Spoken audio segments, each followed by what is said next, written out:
What's good, media world? It's Thursday. That means it's a good day. That means I'm back here. Y'all know what it is. It means a good show, good episode, good things going. And I want to welcome y'all to Spotlight Podcast. Today, my guest is a gold-selling artist, a director, an actor, been in the game, good knowledge, everything. You done played his music. You done jam to it. You done had your 412s or 215s jumping to it. And I guarantee you, once we get to talking, y'all see who it is. Y'all gonna be like, oh yeah, he is the shot caller. Ladies and gentlemen, welcome to Spotlight. We got D-Shot in the building. That's the crowd right there. I'm imitating. Hello. What's up, D? The shot caller in the building, man. Mr. Boss Balling himself. What's up? What's up? Oh, man, I appreciate you coming on the Spotlight Podcast. At the coffee table, we speak freely, so don't worry about what you got to say and controlling your words. We do what we want to do on this one, bro. I appreciate you stopping by. It's all good, man. You know what I mean? Feel free to ask me anything, man. It's good to go, man. I'm good to go. Dig that, man. Born and raised in Vallejo, California. What was it like for people who never ventured down there or been that way on the West Coast? Well, Vallejo was a very, very small city, man. I mean, it's still a small city. It was only about like 12 exits. You know what I mean? Okay. So, you know, you kind of grew up with everybody in the city. So the only thing about it is, you know, you end up in some funk or something, man. You're going to see somebody. You best believe that. You know what I mean? So okay. you was either going to, you know, be right there and confront your problems, or you're going to tuck your tail and smash out somewhere. You know what I mean? But but anyway, the way we grew up though was kind of cool because, you know what I mean? You know, we played sports. You know what I mean? We went, you know, we did all the high school stuff. You know what I mean? And you know, we did we did some jobs. I mean, we had paper. We did paper routes. You know, we had to collect the money for the paper route. We had to go do the prescription for the paper route. So shit like that kind of taught us, you know, how to, you know, get out there and be salesmen. You know what I mean? How to get out there and collect your money. It was kind of setting us up for the future. You know, like the business we in now. You know what I mean? Mm-hmm. The independent world. So that's the way we kind of grew up in Vallejo. I mean, you know, don't get it wrong. I mean, Vallejo is it's a Navy city. Mare Island is called Mare Island, and it was it was a thriving city at one time. Had people coming in from all over the world. Then when they shut it down, and that's when Vallejo became something different. You know what I mean? Okay. Growing up, let me fast forward a little bit. What made y'all decide? You, your brother, your sister, your cousin, let's do a family-oriented group called the Click, and went out and did what you did. Well, I think it was already in the cards for us. You know what I mean? Growing up in Vallejo, my father played the guitar. My mother was singing in the church. You know what I mean? You know, we talking little kids. You know, we young, we kids, but you know, we was around a very, very talented family. My mother had 8 sisters and 3 brothers. You know what I mean? And my grandfather was a reverend. But you know, and then we had Confunction that was around that was doing live shows, and we was able to go out and watch them do a live band and all that kind of stuff. So you know, but at the end of the day, you know, we did something when we was young, where we were making songs in the backyard. Me, Sugar, and 40. You know what I mean? Mm-hmm. Buzzy wasn't born yet. Not unless he was a little baby. He might have been a little baby like that. You know, he probably was like 1 or something. But we was making songs together in our backyard, you know, just as young kids. You know what I mean? So I think that played a big role in who we are today. And when we got that click together, we got the click together. I think that's why we did it. So we became the first, pretty much rap family. You know what I mean? Mm-hmm. Was that the original lineup that we seen? Is that the original lineup, or was it a couple of other members involved before the album came out? Well, we had later on. I mean, I'm just letting you know where we came from as far as being interested in the music from day one. Why we were interested in sticking together and then becoming a family, one of the world's first rap families. I'm just letting you know where it came from. It started with us in the backyard making songs with each other. I was like 4, 40 was like 6 years old. You know what I mean? Sugar was like maybe 2. You know what I mean? So that's where it all started from. Okay, I can dig that. When y'all came out with Down and Dirty, and that was back in the era when it was either you was in a flea market selling CD. Albums or cassette, or you was out of the trunk. What was the reaction to the hood and everybody's reaction when it came out? Because it was totally different. The rap game wasn't ready for it. I mean, from the dialogue to the wording to the song titles, nobody was ready for that. Because when I first heard it, I was stunned. I've never heard nothing like that before, and it was dope. And it's to this day, it's still dope because all the words are still being used in 2023 going into 24, and that was back in the 90s. How was the people's reaction to that? I appreciate you for saying that was dope. You know what I mean? I think that we were fortunate to have a sensei, which is my uncle, St. Charles, who made a record in the 70s, and he understood the business. So we had a mentor that basically put us on a rocket ship to be ahead of any other rapper as far as knowledge of the business part. So you got mentors on all levels, man. You got mentors in college. You got mentors in the workplace that you as a worker, you go holler at and you say, hey, how could I get to your position? You go ask them, and if they got love for you, they tell you the steps to get there. So you can avoid a lot of obstacles by getting a mentor.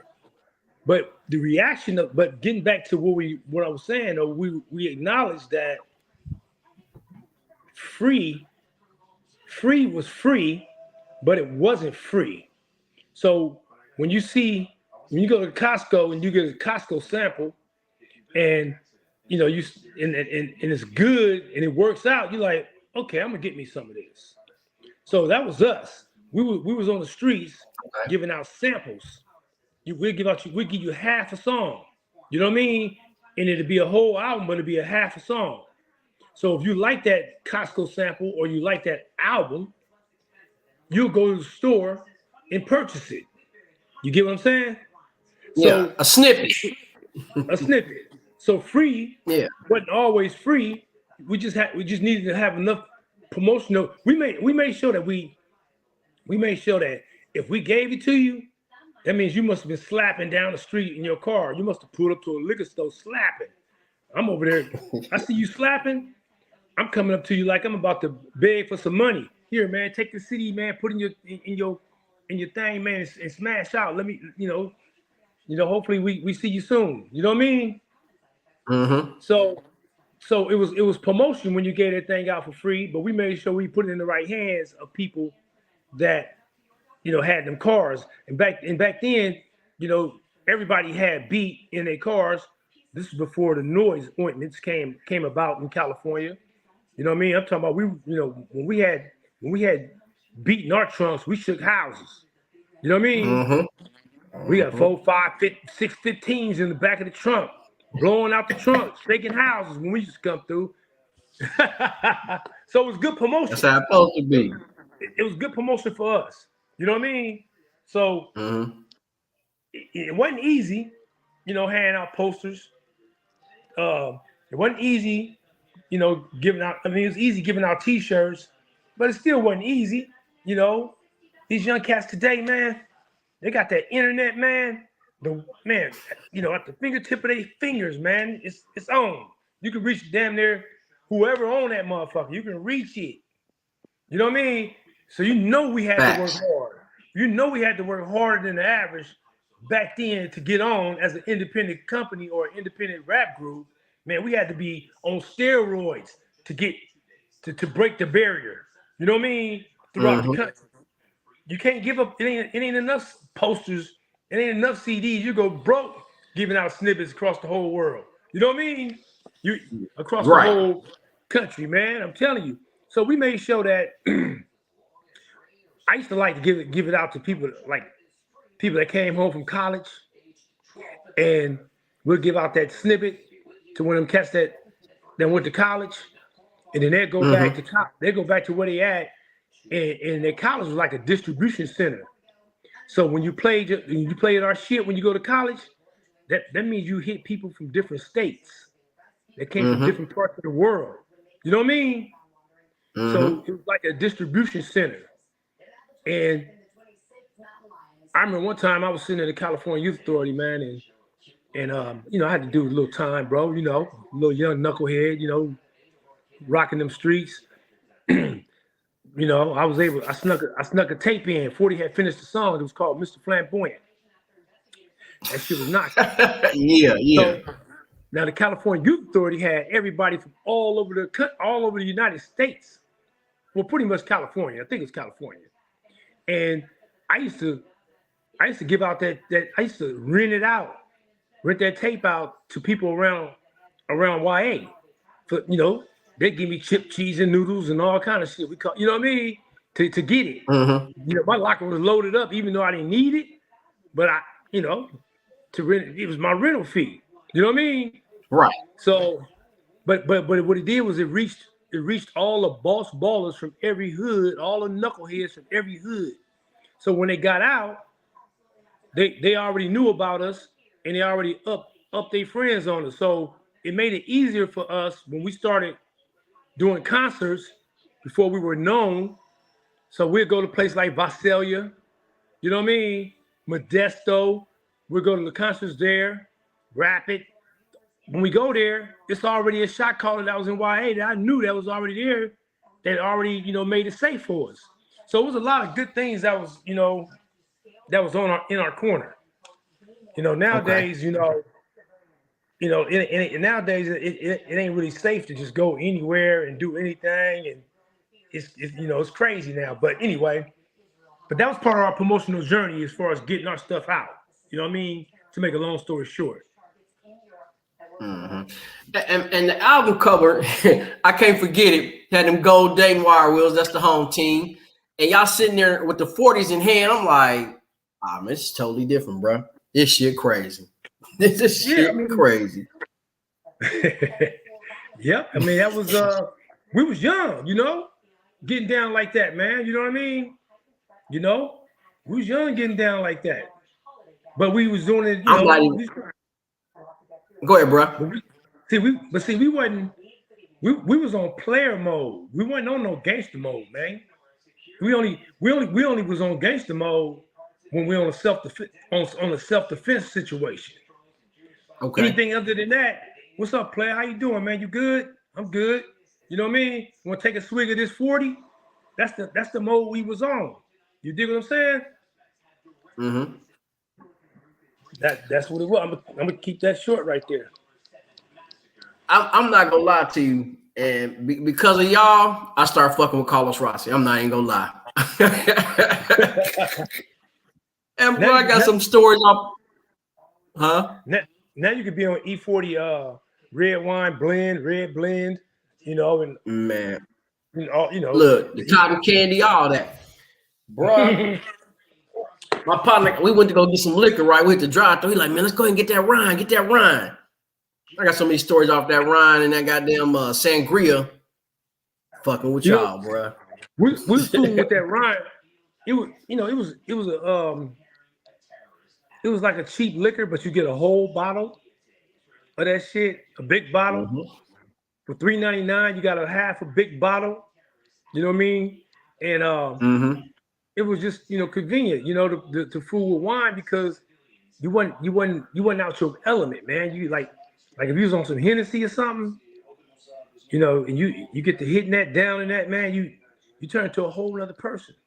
You know what I mean? Facts. So we knew Facts. that. So by we messing around with wine still kept you in your mental element. You wasn't too far out your spider senses. You know what I mean? Mm-hmm. Meaning that, spider senses meaning that you still got your common sense. You ain't doing nothing stupid. You know what I mean? And Mm-hmm. that's why we started fucking with wine.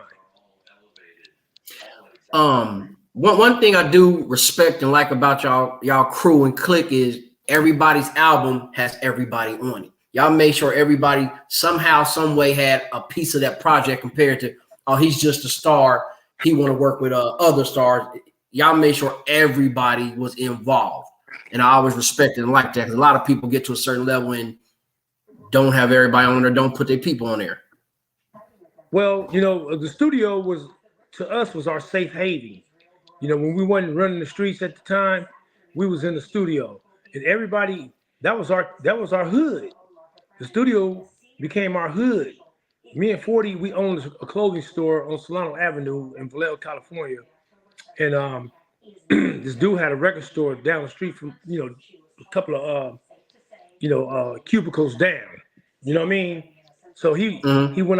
went out of business. So me and 40, we suggested that we go and see if we can talk to the landlord, see if we can get it. So I was like, let's get that motherfucker. So we got it, and then so we was like, okay, so what we gonna do with it? We're gonna put a studio in it, and then and that's when 40 was like, okay, we need to go talk to the producers around Vallejo and see if we can get them in here all in one place. You hear me? Mm-hmm. So we end up with Mike Mosley. He had a spot up in there. I went in there. I had skills. I can build shit because I was a maintenance man at YA, man. I learned how to, you know what I mean. I learned how to do all kind of shit with my hands when I was in there, man. You feel me? So Mm-hmm. so I went in there and built the little spots out for the studio. Two spots was in there. One for Mike Mosley and one for Studio Tone. You feel me? So Okay. we talked them both into coming in there. Um, and so they started getting down with music, and we're going there, and all of a sudden one person come in there, let's say Bila in there, then come 40, then come Sugar, then come Shot, and then all kind of my little cousins be coming in there just kicking it. We off the Rossi Rhyme, and we in there just getting down with the music.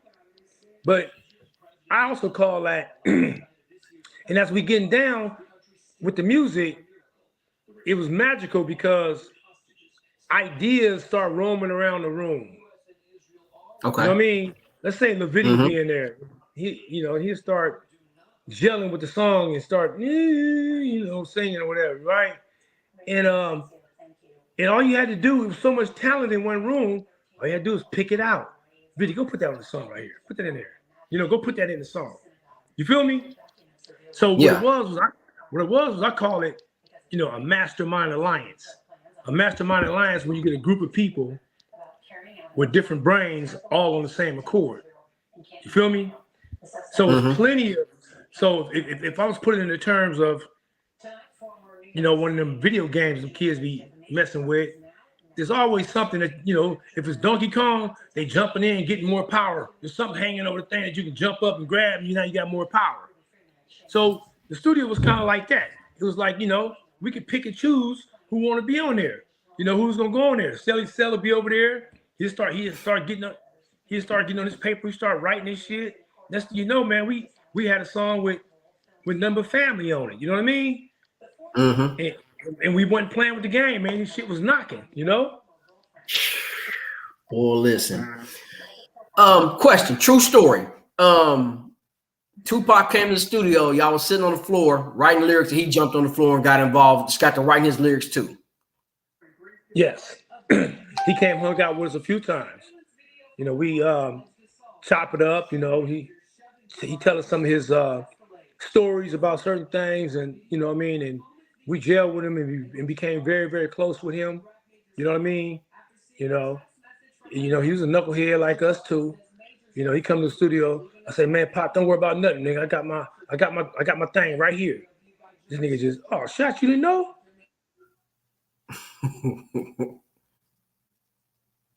And Erie, Yeah, you good? I might have my little thing on me. And this nigga pull out 2 of them. He's like, man, you don't worry about nothing. I got 2 of them. You know what I mean? Yeah. Like that. Yeah, But yeah. you know, I mean, you know, times was rough for young cats back then too. You know, you had to watch your pumpkin. Mm-hmm. You know what I mean? A lot of people give MWA the credit for "Fuck the Police," and then you have other rappers who have cop songs. Y'all had "Crooked Cops," and the chorus was "I killed a nigger." How did y'all come up with that, bro? Because at that time it was very risque. At that time, they were really getting away with that shit. It was all kind of crooked cops in Vallejo going on. You know what I mean? These cats take the dope from you, go, you know, put it in the hands of another nigga and let them sell it. It was a lot of crooked shit that was going on in our city. You know what I mean? So we knew about it. So, but we knew how we need to respect the cops too at the same time. You know what I mean? So when we made that song, Crooked Cops, we basically said, you know, like on my verse, I said, me, 40 D shot, shut the fuck up quick until they gave me my ticket. So you gotta know when to tuck your tail. You gotta know when to shut the fuck up. So you can live to fight another day. These youngsters don't know how to just kick back, you know, let them do their little job. Don't give them no excuse so you can go home to your family. They don't know how to do that. They jerking around with the police with the lights on them. They moving shit, hiding the weed, putting the gun, you know. You know what I mean? Right. I mean, you know, if you're gonna do it slowly, do it slick or whatever, and then be respectable. When they come up on you, give them your license, registration, be done with it. These cats want to take off. Next thing you know, the police. These don't niggas know that these cars now considered a weapon, so they got the right to shoot the fuck out you. You know what I mean? You know, anything that you take off like a bat out of hell, the police trying to stop you, you get in front. That's assault right there off the top. Now they got a right to put as many bullets they want in you. You know what I mean? Mm-hmm. And they gonna get away with it. But anyway, we knew that there was crooked cops even back then. In the NWA, they knew it too. We was just the first people to expose them on CD. You know what I mean? Now, we wasn't lying when we made that song. Y'all see it every day right now, man. You know what I mean? Right. You know? Yeah, you got to remember we different states at that. We way in on the Midwest, and we just listening like, damn, California that bad. But then you hear somebody else be like, California sunshine and movies and blah blah blah. I'm like, man, that shit crazy. It got all that, man. He got some real, you know, he got some real hoods out here, man. It's a lot of things be going on out here, man. Just like out there, it ain't no different. It's just, you know, I think it's worse for y'all out there, though. To be honest with you, I mean, they know they get caught up out here. They gonna get the fuck suit out of them. You know what I mean? Because we, you know, each coast is a little bit more advanced on certain laws and certain things with lawyers and, you know what I mean? Right. Like New York might be a little more advanced on lawyers, whether it's criminal or the DA or out this way the same way. You know, these lawyers out where we at, you know, that's why I always say, you know, my lawyer Russo or 40 be like, ask my lawyer Russo. You know, Russo was a law professor that, you know, that you got in trouble, man. He had your back for real. He you know, it's one of the best lawyers I ever seen in my life, bro. Even the police respected him. So if a police get in trouble, they'll hire him to be their lawyer. Wow. You know what I mean? Wow. That's crazy. Like that, bro. When it came to Boss Ballin', what made you decide to put everybody on that album? Because you had Spice One, Mac Mall, Sibo, RBL. I mean, you had the whole, what I want to say, Bay Area. What made you decide to do that? Well, first of all, I always wanted to do a movie. It took some real bread to make a movie, right? So I was like, you know what? I wonder what it'll do if I just made a soundtrack with no movie. You feel me? Mm-hmm. And so what I basically did was I made a soundtrack. It was a soundtrack that I felt that if I make it, you can put the CD in and you don't have to rewind, you don't have to fast forward. So I made it. So it was very important the way I did my sequence, back to Okay. back slaps, where you can go in the backyard and barbecue. And that's where I tested it at. Like we'll do some barbecues with all the folks and everything. They don't know what's Mm-hmm. going on, but they sit back. We playing dominoes, motherfuckers the whole time. You know what I mean? They moving their head. They having a good time, having their drinks. Ain't nobody tripping. I knew that was the vibe I need to put out. You know what I mean? Okay. And Yeah. so once I felt it was ready, then I knew I need to make it look like a major company put it out. You hear me? So I made Mm-hmm. sure that I got commercials on BET. I made sure that I had paid for store real estate, store space. So when you walk in the store, it was right there in Yeah. front of you as soon as you seen it. So I made it look like, a major company did it. And lo and behold, I got major company results. Tripped me out. I wasn't ready for that. I was like, what? For real? First order, 150,000 units, first order. You know what I mean? And we Mm-hmm. was getting that COD money, cash on delivery. You know what I mean? We wasn't getting the whole $8, but I tell you what, Cat Show was getting $4.25. That's for sure. Because I was a wholesaler.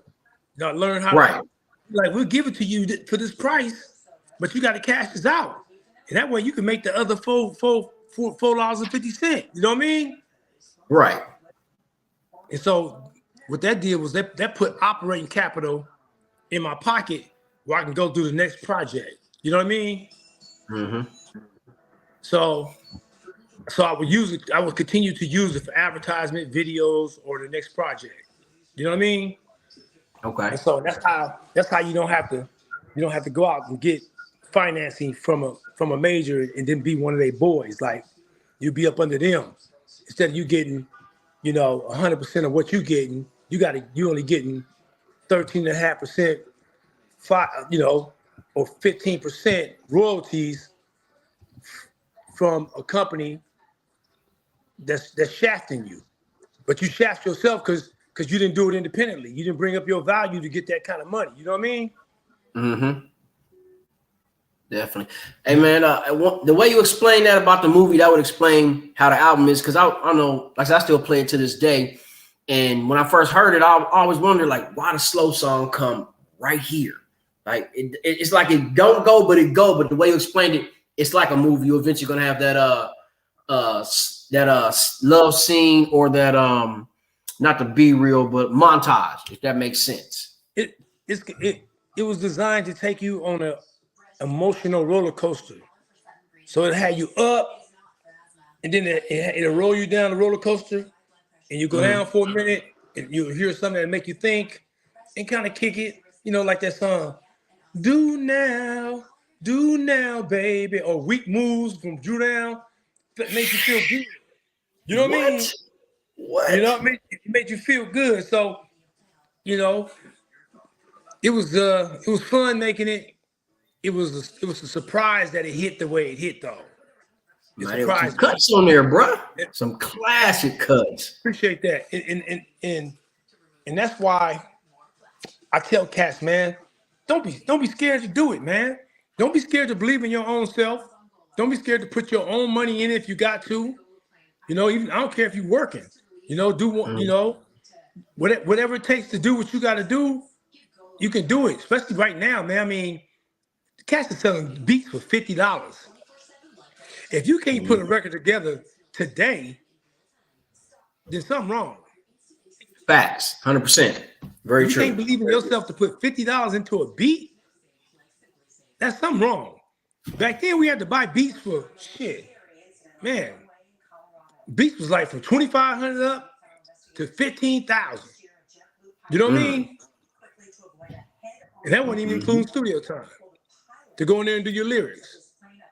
A video costs you from 5,000 to 200,000.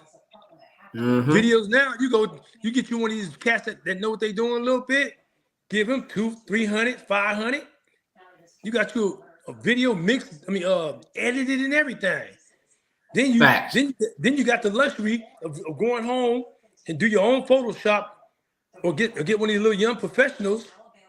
And then you got the digital world where you can just load it up all in the same day. You got your album cover done, you got your music done, your one track or whatever, your single, and then you got the young cat come over to the house and do a video. You on the market all in one day. Easy peasy. Pure facts. Peasy. These cats don't know what we went through, man. We had to slam the hammer on the concrete, man, until we broke ground, bro. Until we broke the concrete. You feel me? We had to keep slamming on the ground, slamming until it cracked. Till it cracked wide open. And then when it cracked wide open, we knew we needed to jump through that between them cracks and keep moving. You did? Captain Saberho. Who came up with the concept? 40 came up with the name of the song. I was in Sacramento one day, and actually I was living out there, to be honest with you.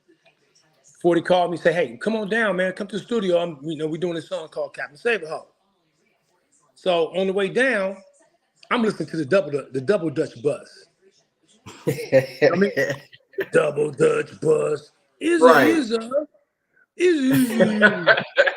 I was like, So I'm over here playing with it all the way. I'm playing with the song all the way down till I got to Vallejo. You know what I mean? So I'm in the mind frame of that you know what I mean? So studio time working on the beat. So we hitting the beat, and all of a sudden, we ain't got the hook yet. 40 writing some lyrics, So all of a sudden, I just should I save her? 40 just that's it. Do that. Should I save her? And then we need to finish it off. And then 40 wife was in there. And I was like, let's get her to say, "I want to be saved." You feel me? And there you have it. One of the craziest hooks you ever heard in your life. Bruh. Again, still to the test of time. It's still a classic, still a hit right now, man. But that's how it came about. Obstacles. How'd that come about? Good movie. Damn good movie. How did that come about? Obstacles was basically it wasn't a true story, but a lot of the elements in it were true, meaning that it gave you a good idea how you can grow up in a neighborhood and cats that you grew up with, you can get some funk with a cat at 8 years old, and you beat his brains down, he'll never forget that. So he'll be hating on you all the way up until you get to high school or whatever have you. And all of a sudden you guys become grown men, and you was once a young puppy, who was playful. When you know what I mean? And then when you become that grown man, you don't play no more games. You like one of them pit bulls that's sitting in the background while you at a picnic or something. You like, "Don't come over here." You look at him, you're like, "Don't come over here. You stay right where you at. I ain't playing no games." Obstacles was more like, hey man, I was a playful puppy when I was young. You might have thought I was a square or whatever have you, but as I grew up, it kind of made me, I had to learn how to make decisions and learn how to fend for myself. And, you know what I mean? And that's what obstacles is about. Basically, choices and decisions. So you notice I put the preacher in there where, I had before we went to funk, made sure you go say your prayers and everything, showing you that you still need to have God in your life, even if you're out there in it thick. You still need to respect the spiritual world. You dig? So I put all the elements in there. I had the church in there. I had the funerals in there. I had almost every aspect of life in that movie. You know what I mean? About what really be going on, and that's why I called it obstacles. You know, there was rent that needed to be paid at the house. You know what I mean? Moms couldn't get her rent check, about to get kicked out the house. Circumstances kicked in. You know, a brother needed to go hit the block to go get him some paper so he can help pay the rent. You know what I mean? So it was just all kind of obstacles. That's why I called it obstacles. You know what I mean? So, but that's, I felt that that's something I wanted to, just show the world, man, about it. You know what I mean? And that's what I did. But that's what it was. And what a lot of people don't realize, back in them time when movies came out, you had to go buy them. You had to go to the record store or you go to the mom and pops and buy them. It wasn't no streaming. It wasn't no let me record it from my partner. You had to literally go buy that movie, or you might luck up if somebody had it on bootleg, but you wouldn't bought that. There was no way around it. So if the movie was good, you won. If it was horrible, you just took a loss. And times was very different back then. Very different. Yeah, it was hard. It was hard then, because it wasn't no streaming. Wasn't no Tubi TV. You know what I mean? At all. Tubi TV. The commercials pay us for our content, so it's free for y'all. You feel me? Yeah, it's free for y'all. So did y'all release that in the theater, or that just straight to video? We went straight to video on that. Okay. Yeah. It did well though. I wasn't mad at it. What about Don't Get Caught? Let's talk about that. How did that come about? Don't Get Caught. I wanted to kind of make something like a Bay Area Friday. You know what I mean? And I wanted to make it comedy. So when I seen that, cannabis was, part of the world's DNA. I was like, okay, maybe I can make a comedy that surrounds, cannabis. You dig what I'm saying? And so I just got my pen and paper, man, and started writing, man, and I asked for this. Say, do you want to be in it? And he was like, I'll be in it, and whatever you need, I have your back. You feel me? And so we did it. He very rarely, whenever I asked him to do, he never told me no. He always was down with my ideas. You know what I mean? And I got to give him some props for it, because I guess he feels that I'm the same DNA as him, and I'm just another version of him. But we both kind of think the same. You know what I mean? I think that's why he never, he never told me no. He a real cat though, for real. Even when I was making the movie, he said, "Chuck, you need some more money. If you need it, let me know." I said, "I'll let you know what I need if I do." That's love. That's love for real. He's seen your vision, bro. That's love. He's seen the vision.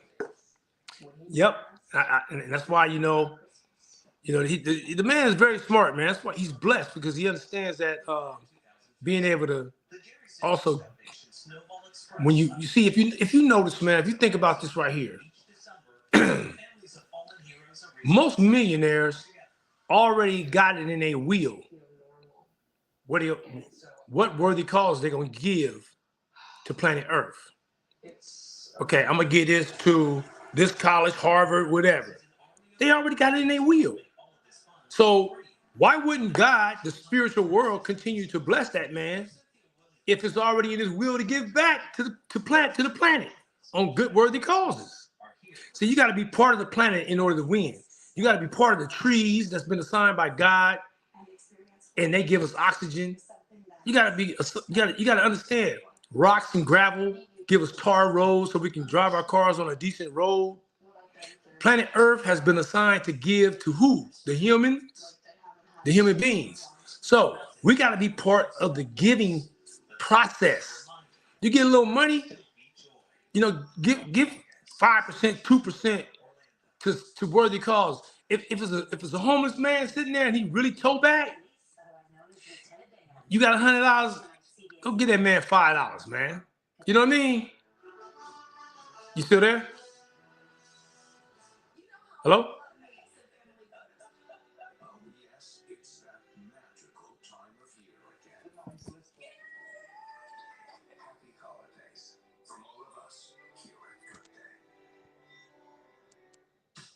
California is a free service from the state that's already helped millions of people like you get and pay for health insurance. With financial help to lower the cost of health coverage, you could get a quality health plan for less than $10 a month. Every plan covers preventive care, doctor visits, emergency care, and more. If you have questions, we're here to help every step of the way. Cover California, this way to health insurance. Enroll by December 31st at coverca.com. For over 45 years, Gibbs Brothers has been a trusted partner for both commercial and residential HVAC needs.